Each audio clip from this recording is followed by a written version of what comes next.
우리가 에베소서 강의 두 번째 시간에 바울이 에베소 교회 성도를 향해서 하는 기도에 대해서 살폈습니다.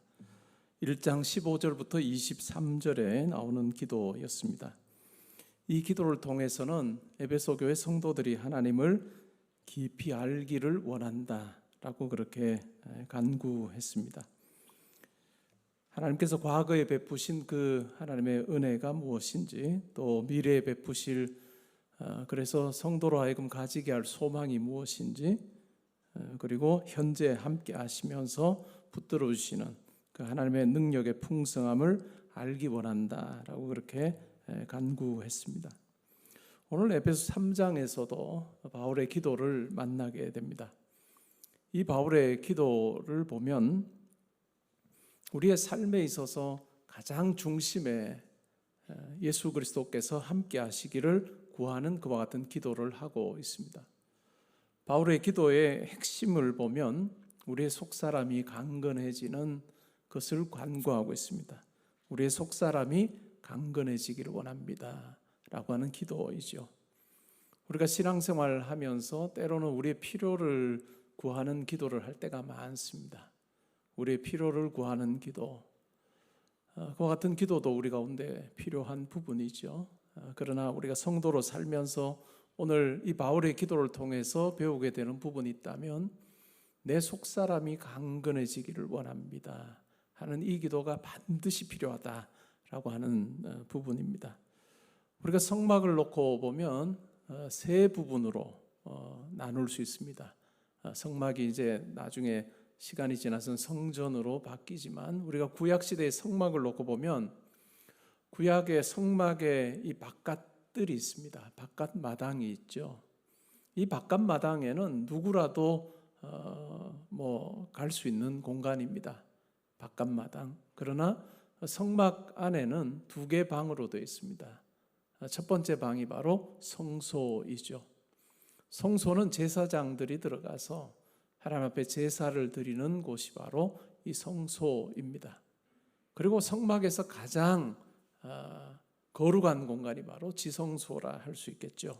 이 지성소에는 1년에 딱 한 번 대제사장이 들어갈 수 있는 가장 거룩한 공간입니다. 대제사장 외에는 아무도 들어가지 못하는 공간이 바로 지성소입니다. 이와 같이 성막의 세 부분을 가지고 우리가 생각을 해볼 수가 있을 것 같아요. 우리의 삶에서도 이 성막의 바깥 마당과 같은 부분이 있습니다. 이것은 우리가 살면서 드러나는 모습일 것입니다. 많은 사람들이 우리를 보면서 우리가 어떤 사람인지, 또 우리를 접하는 많은 사람들이 그냥 겉으로 보게 되는 그 모습이 아마 이 성막의 바깥 마당일 것 같습니다. 그리고 성막의 두 번째 부분, 이 성소라고 하는 이 부분은 우리와 가까이 지내는 사람들, 우리와 친밀한 관계를 유지하는 사람들이 알 수 있는 나의 모습일 것입니다. 가족일 수도 있고 아주 친한 친구, 내 속을 다 털어놓을 수 있는 것과 같은, 드러내도 상관이 없는 것과 같은 아주 가까운 관계, 인간관계, 그것이 어찌 보면 이 성소라고 할 수 있습니다. 그런데 이 성소에서, 성막에서 가장 거룩한 이 지성소의 부분은 하나님과 우리의 관계를 의미하는 것으로 생각해 볼 수 있습니다. 믿지 않는 분들에게는 우리가 이렇게 세 부분을 가지고 생각을 해보면,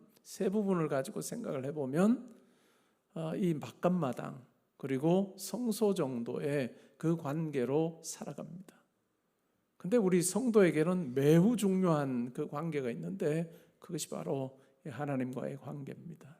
오늘 바울이 이야기하는 속사람이 어떠한가라고 하는 부분이죠. 우리가 신앙생활을 하면서 이 바울이 가르쳐주는 이 기도를 우리가 곰곰이 생각해 볼 필요가 있습니다. 과연 내가 내 속사람의 강건함을 위하여서 내가 간구하고 있는가, 기도하고 있는가, 아니면 바깥 마당과 관계된 어떤 일들, 아니면 성소와 관계된 어떤 일들, 그것으로 내 기도의 시간을 온통 다 채우고 있지 않은가. 그런 굉장히 어떤 면에서 외적인 간구로 끝날 가능성이 큽니다. 하나님, 제게 이것이 필요합니다. 저것이 필요합니다. 내 자녀에게 이것을 허락해 주십시오라고 하는 그런 어떤 기도로 가득 찰 가능성도 있습니다. 그러나 우리가 이 지성소에 해당하는 하나님과의 관계가 진짜로 일어나는 내 속사람이 강건해지길 원합니다. 내 영혼이 하나님 보시기에 합당한 것이 되기를 소원합니다 하는 이 기도가 있을 때 하나님께서는 우리를 참으로 기뻐하시고 또 우리의 속사람이 점점 더 하나님 보시기에 아름다워질 때, 예수 그리스도를 닮는 것이 더 많아질 때 하나님께서는 우리의 인생에 더욱더 분명히 함께 하시고 또한 우리의 삶 가운데 참 분명히 역사하시는 것을 경험할 수 있다라고 하는 말씀입니다. 오늘 이 바울이 우리에게 가르쳐주는 이 기도를 통해서 그냥 여러분들의 한번 말씀을 듣는 차원에서 그치지 않고 여러분의 앞으로의 생애 속에 이 속사람의 강건함을 구하는 이 기도가 하나님 앞에 활발하게 올려드려지므로 이 기도를 통해서 역사하시는 하나님을 만나는 저와 여러분 될 수 있기를 주님의 이름으로 축복합니다. 16절에 보면 핵심이 나옵니다. 그의 영광의 풍성함을 따라 그의 성령으로 말미암아 너희 속사람을 능력으로 강건하게 하시오며 라고 그렇게 이야기를 합니다. 속사람이 강건해지길 원합니다 라고 하는 그 간구를 하죠. 이 기도를 드렸을 때 어떤 결과가 주어지느냐 하는 부분에 대해서 이어서 이야기를 하고 있습니다. 세 가지로 생각을 해볼 수 있습니다. 이렇게 속사람의 강건함을 구할 때 우리에게 어떤 일이 일어나는지에 대해서 바울 사도는 이야기합니다. 17절에서 먼저 믿음으로 말미암아 그리스도께서 너희 마음에 계시게 하시옵고 라고 그렇게 간구하고 있습니다. 우리의 속사람이 강건할 때 그리스도께서 우리 마음에 거하신다라고 그렇게 이야기를 합니다. 속사람이 강건할 때 그리스도께서 우리 마음에 오셔서 거하셔서 우리의 마음을 정결하게 하시고 우리를 변화시켜 주시는 같은 놀라운 역사를 행하신다라고 하는 이야기입니다. 아마 이 자리에 계신 분들도 아마 읽으신 분들이 많으실 거라고 저는 생각을 하는데, 아주 소책자 중에 로버트 멍어라고 하는 분이 쓴 내 마음 그리스도의 집이라고 하는 소책자가 있습니다. 아주 얇은 책입니다. 작은 사이즈의 IBP에서 나온 소책자입니다. 이 소책자에서 보면 내면의 집에 예수 그리스도를 초청하여 예수 그리스도께서 우리의 내면의 모든 부분에 함께 하시기를 구해야 하고, 또 그와 같은 일들이 있을 때 우리의 삶 전체가 하나님께서 기뻐하시는 것이 될 수 있다라고 그렇게 이야기를 합니다. 그러면서 집의 각각의 공간, 그것을 우리의 내면의 부분과 연결시켜서 생각하고 있습니다. 우리의 서재, 우리 집에 있는 서재, 내 생각과 내 관심이 드러나는 부분입니다. 근데 그것 또한, 우리의 서재 또한, 우리 내면의 서재 또한 말씀으로 가득한 것, 말씀으로 가득한 공간이 될 때 하나님께서 기뻐하신다라고 그렇게 이야기를 합니다. 우리 집의 주방, 우리의 식욕과 욕구의 방이라 할 장소라고 할 수 있습니다. 그것 또한 예수님께서 다스리시는 공간이 되어야 된다라고 이야기합니다. 거실, 예수님과 대화가 있는, 충만하게 있는 그와 같은 공간이 되어야 되고, 또한 우리가 일하는 공간, 그것은 나만을 위한 공간이 아니라 하나님 나라를 위해서 드리는 공간이 되어야 된다. 그리고 우리가 놀이하는 그 방, 혼자 간직하고 싶은 어떤 모임이나 교제 그 차원이 아니라 정말 하나님께서 기뻐하실 것을 내가 채워가는 그러한 공간이 되어야 되고, 또한 우리의 침실은 하나님께서 정하신 그 언약의 그 법 안에서 이러한 성적인 부분 또한 하나님께서 맺어주신 그 결혼 관계에서 잘 이루어져야 되는 그러한 것으로 설명합니다. 그리고 벽장도 캐캐 묵은 것을 다 그냥 보관해 두는 그것을 꺼내서 정말 하나님께서 기뻐하실 것으로 채워가는 그러한 공간이 되야 된다. 그리고 마침내 이와 같이 우리의 집이 그리스도께서 계시는 곳으로 그렇게 충만하게 될 때 우리의 집 자체가 명의가 이전이 되어서 예수 그리스도의 집이 되는 그 같은 놀라운 변화가 일어나야 된다라고 그렇게 이야기를 하고 있습니다. 우리의 마음에 일어나는 생각이나 또한 내가 하고 싶어 하는 것이나 또한 우리가 살면서 사람들과의 어떤 관계에 대한 내 어떤 이해나 이 모든 것이 다 그리스도께서 계시는 공간이 되게 해야 된다라고 그렇게 설명하고 있습니다. 여러분의 마음의 집은 어떠하신지 모르겠습니다. 예수님을 향해서 예수님 문까지만 들어오십시오. 문까지만 들어오고 내 거실에도 내 침실에도 또 내 작업실에도 내 서재에도 다른 어떤 곳에는 예수님께서 계시지 않으시면 좋겠고 내가 원하는 대로 내 삶을 꾸려가기를 원합니다. 내가 원하는 대로 내 자아가 내 삶을 주관하기를 원합니다. 내 마음의 주인이 내가 되기를 원합니다 라고 하는 마음으로 우리의 내면의 일정 부분은 다 내 것으로 채우고 그렇게 살고 있지 않은지 우리가 한번 생각을 해보면 좋겠습니다.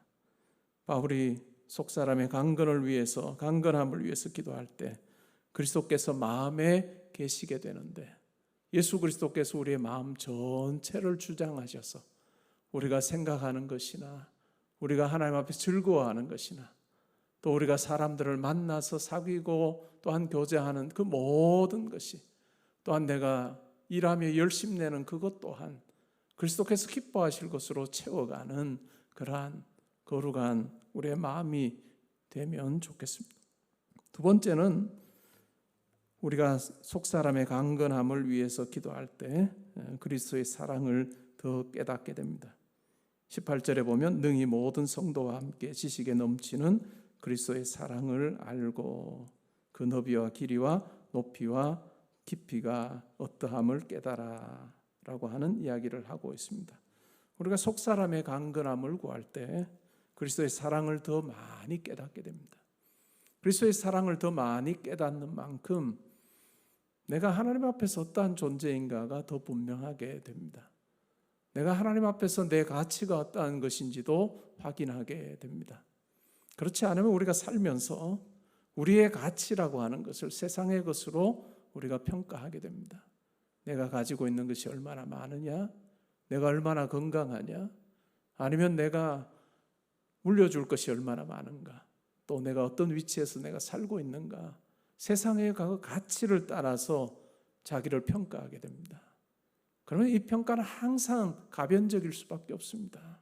그리고 우리 인생에서 우리가 흔히 말하는 전성기를 살 때는 자기의 가치에 대해서 자부심도 가지고 그렇게 살지만 우리 인생의 후반전을 살면서는 세상의 가치를 가지고 우리를 평가하기 시작하면 우리는 항상 좌절할 수밖에 없습니다. 우리의 가치가 점점 더 줄어드는 경험을 할 수밖에 없는 것이 필연적인 우리의 인생이라 할 수 있습니다. 그런데 우리가 속사람의 강건함을 우리가 놓고 간구하고 그러할 때 그리스도의 사랑을 더 많이 깨닫게 될 때 이 세상의 가치에 의해서 내가 매겨지는 것이 아니라 하나님 앞에서 그리스도께서 나에게 베푸르신 그 사랑 또 자기 아들을 내어주시면서까지 나를 아들, 딸 삼으신 그 하나님의 은혜를 우리가 알게 될 때 이 세상에서 우리가 살면서 무엇을 가지고 또 무엇을 누리고 어느 위치에서 사느냐와 상관없는 절대적인 가치를 우리는 확인하며 살게 됩니다. 이것이 우리의 삶에 있을 때 우리는 인생의 후반전에 믿지 않는 분들이 보여줄 수 없는 그 넉넉함이 우리 가운데 있을 것입니다. 내게 있는 그 가치가 점점 더 사라지는 것으로 인해서 힘들어하고 아파하고 하는 그것이 아니라 여전히 내게 절대적인 가치로 나를 먹여주시고 또 찾아오시는 주님을 만남으로 인해서 믿지 않는 분들은 누릴 수 없는, 보여줄 수 없는 그 그리스도의 넉넉함과 그 사랑을 우리가 보여주는 자로 살 수 있다는 것을 여러분 기억하시면 좋겠습니다. 그리고 세 번째로 우리가 속사람의 강건함을 위해서 구할 때 하나님의 모든 충만하심으로 충만하게 되는 경험을 합니다. 19절에 이렇게 말합니다. 하나님의 모든 충만하신 것으로 너희에게 충만하게 되기를 구한다라고 그렇게 이야기합니다. 충만하다라고 하는 것이 어떤 의미일까요? 가득 채운다는 의미입니다. 가득 채운다는 의미죠. 어떤 것으로 비유해 볼 수 있을까요? 그냥 흙탕물이 한 병에 이렇게 가득히 있습니다. 그때 이 흙탕물이 들어있는 이 병에다가 호스를 넣고 수도 옥지를 틀어서 물을 콸콸콸콸 이 병 안에 들어가게 하면 어떻게 될까요? 이 흙탕물로 가득 차 있었던 이 병이 이제 새로운 물이 들어가면서 점점 더 흙탕물은 다 병 밖으로 다 그냥 쏟아져 나오고 거기에 깨끗한 물이 담기는 것과 같은 원리라 할 수 있습니다. 하나님께서 우리 가운데 충만하시게 되는 경험을 하게 됩니다. 우리가 예수를 인격적으로 만날 때도 이와 같은 경험을 하는 경우가 많습니다. 우리의 속사람이 얼마나 추악한지, 얼마나 하나님 앞에서 죄악 덩어리인지를 우리로 하여금 경험하게 하실 때가 있습니다. 그래서 때로는 예수 그리스도를 또한 성령님을 하나님을 만나는 그 특별한 경험을 할 때 때로는 하나님 앞에서 떼굴떼굴 구르면서까지 내가 얼마나 죄악된 존재인지 우리로 하여금 알게 하시고 이 죄악된 덩어리를 성령께서 씻어내시는 그 경험을 우리가 한 분들도 아마 있을 것입니다. 근데 우리의 삶 가운데 속 사람이 강건해질 때 또한 이것을 구하며 우리가 나아갈 때 하나님께서 충만하게 거하셔서 우리로 하여금 죄로부터는 점점 더 멀어지게 하시고 죄악된 생각으로부터도 이제는 점점 더 멀어지게 하시고 우리 생각 속에 그 죄를 사모하는 그 마음을 점점 더 제거해 주시고 죄는 싫어하고 하나님께서 기뻐하시는 것을 더 즐거워하는 존재로 우리를 빚어가시는 이와 같은 하나님의 충만하심이 우리 가운데 있다라고 그렇게 이야기를 하고 있습니다. 그러기에 우리는 내 속사람이 강건해지기를 원합니다 라고 한 간구를 하며 우리는 살아야 하는 것입니다. 예수 그리스도께서 우리 마음에 거하시고 또한 우리가 예수 그리스도의 사랑을 더 깊이 깨닫게 하시고 그래서 마침내 하나님의 모든 충만하심으로 충만하게 되는 이와 같은 놀라운 변화가 이 속사람의 강건함을 구하는 이 기도를 통해서 우리가 얻을 수 있습니다. 어떤 사람들이 행복할까요? 어떤 사람들이 진정으로 행복을 누리며 살까요? 머리가 좋은 사람, 아니면 돈이 많은 사람, 건강한 사람, 외모가 출중한 사람, 직업에서 성공한 사람, 이러한 사람들이 행복할까요? 행복에 대해서 연구하는 사람들이 내린 결론이 있습니다. 그것은 이러한 요소들도 약간의 영향은 줄 수 있겠지만 그러나 참으로 행복한 사람은 이 인간관계에서 풍성함을 누리는 사람들이다 라고 하는 이야기를 합니다. 참으로 이렇게 살면서 관계의 풍성함을 누릴 수 있는 사람들이 참 행복을 누리며 산다라고 그렇게 이야기를 합니다. 영국의 한 학자가 실험을 했습니다. 아이가 놀고 있는데 어머니가 옆에 있어요. 근데 가만히 보니까 어머니 가까이에서 놀고 있는 아이들이 훨씬 더 창의적으로 놀고 있더라라고 하는 것을 발견을 했습니다. 어머니와 멀리 떨어져서 노는 아이보다 어머니가 가까이서, 엄마 가까이서 노는 아이들이 굉장히 창조성이 높다라고 하는 것을 발견했습니다. 그것이 바로 관계 범위라고 하는 것입니다. 관계 범위 안에서 아이들의 창의성과 모험성과 호기심이 높아진다라고 하는 실험을 했습니다. 엄마 가까이서 노는 아이들이 활력도 넘칩니다. 이런 아이들은 자기가 넘어져도 그냥 자기가 벌떡 일어나는 경우가 많다고 합니다. 웃음도 더 많고. 왜 그럴까요? 엄마가 대신해 주기 때문에 하는 생각이 있는 것이 아니라 엄마가 자기를 돌보고 있다는 생각을 가지고 있기 때문에 엄마가 나를 돌보고 있다라고 하는 그 생각이 있을 때 그 아이는 넘어져도 자기가 일어나는 그런 에너지를 얻을 수 있다라고 이야기를 합니다. 우리의 삶에서도 마찬가지일 것입니다. 세상 사는 많은 사람들이 자기가 주인이 되어서 내 삶을 꾸려가야 된다라고 생각할 때 자기가 손에 가지고 있는 것을 가지고 평가한다 할지라도 그것은 한계가 있을 수밖에 없습니다. 하나님께서 우리 삶에 함께 하셔서 내 삶의 주관자 되시고 내 아버지 되셔서 나를 지켜주시고 붙들어 주신다는 생각이 있을 때 우리는 담대하게 그 하나님 아버지 의지하며 우리가 살 수 있습니다. 우리의 삶이라는 것은 하나님께서 우리에게 가지고 계신, 우리를 향해 가지고 계신 최고의 버전의 나와 또한 현재의 나 사이의 어느 지점에서 우리가 살고 있습니다. 여러분, 그냥 외적인 어떤 것으로 내 삶의 최고의 것, 그것이 내 인생의 전성기를 내가 지났기 때문에 하나님께서 나를 향해 가지고 계시는 최고의 버전의 나가 이미 지나갔다라고 생각하지 마시기 바랍니다. 이 내면의 이 속사람의 강건함이라고 하는 측면에서 우리의 삶을 보면 현재의 나보다도 하나님께서는 더 훨씬 더 나은 최고 버전의 나를 하나님께서는 계획하고 계시고 있다는 것을 여러분 분명히 기억하십시오. 이것이 성도와 속사람을 우리가 생각하는 사람과 속사람에 대해서 생각하지 않는 사람의 큰 차이일 것입니다. 속사람에 대해서 생각하지 않으면 우리의 인생을 놓고 보면 흔히 말하는 인생의 정말로 절정기를 살았던 그때가 최고의 시기였다라고 생각할 수밖에 없습니다. 그러나 성도인 우리는 다를 것입니다.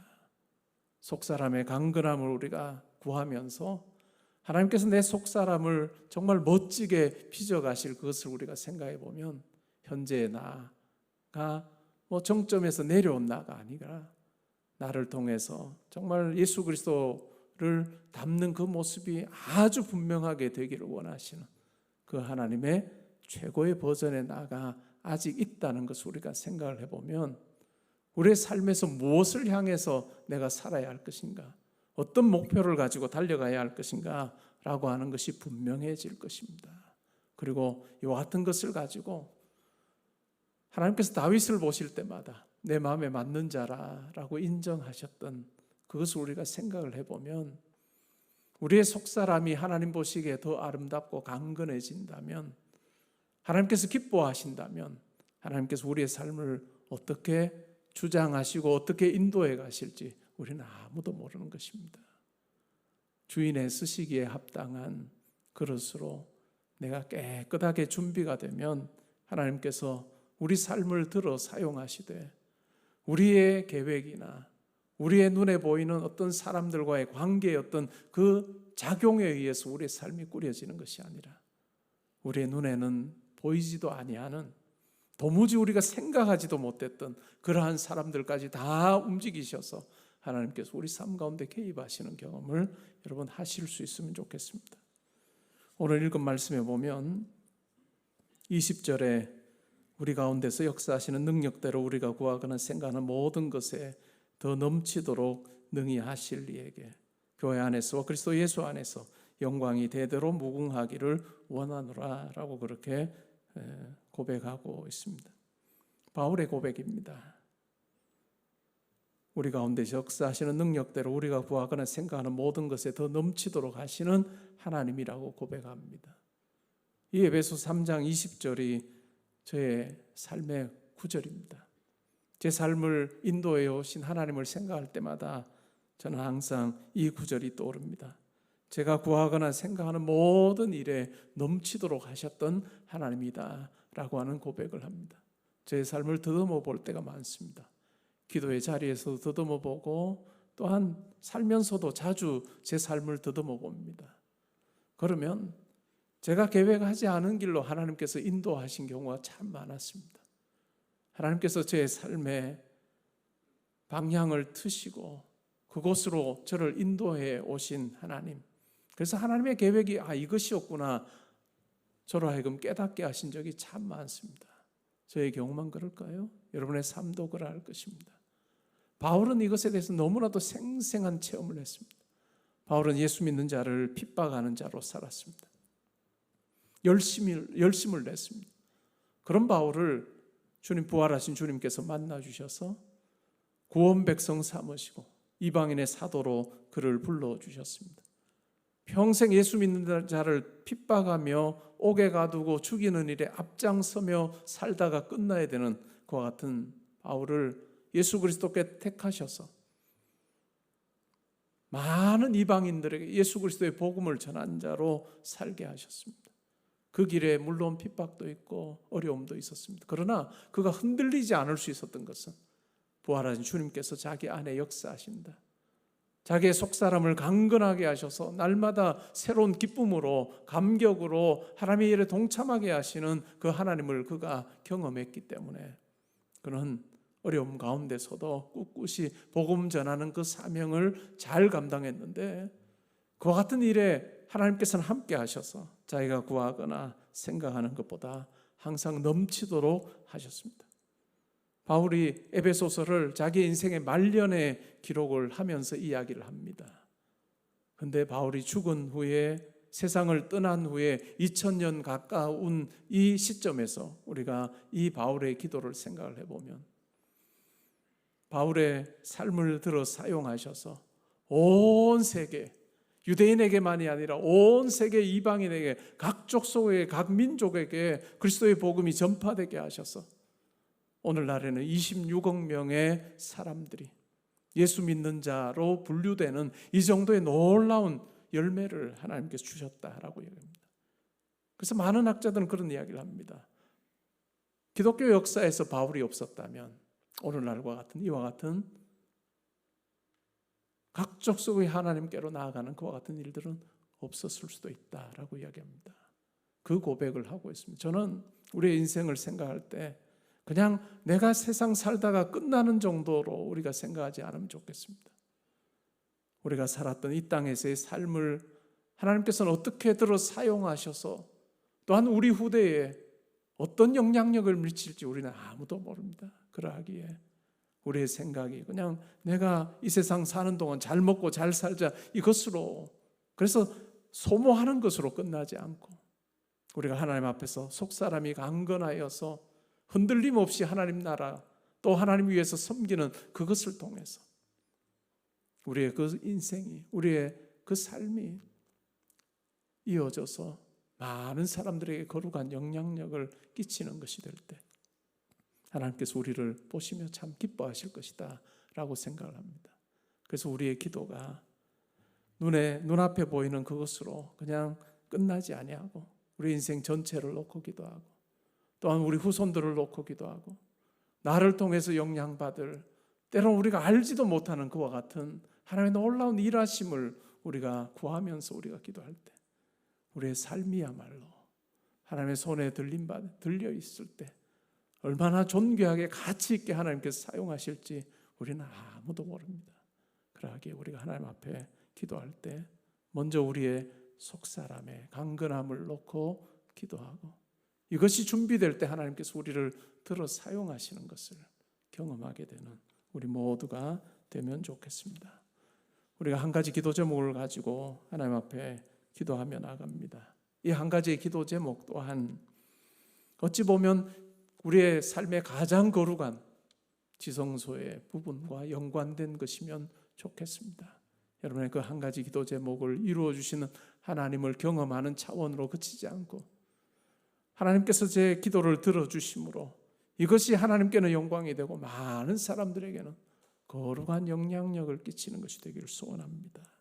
그럴 때 우리 가운데 역사하시는데 우리가 구하거나 생각하는 모든 것에 더 넘치도록 하시는 하나님을 우리의 삶 가운데서 만나고 우리가 이 세상을 떠난 후에도 우리 자녀들이 우리의 삶을 보며 그러했노라고 지금도 하나님께서 내 어머니와 아버지를 통해서 이렇게 역사하고 계시노라고 우리의 삶에 대한 우리 자녀들의 증언이 있는 그런 참 멋진 삶 살면 좋겠습니다.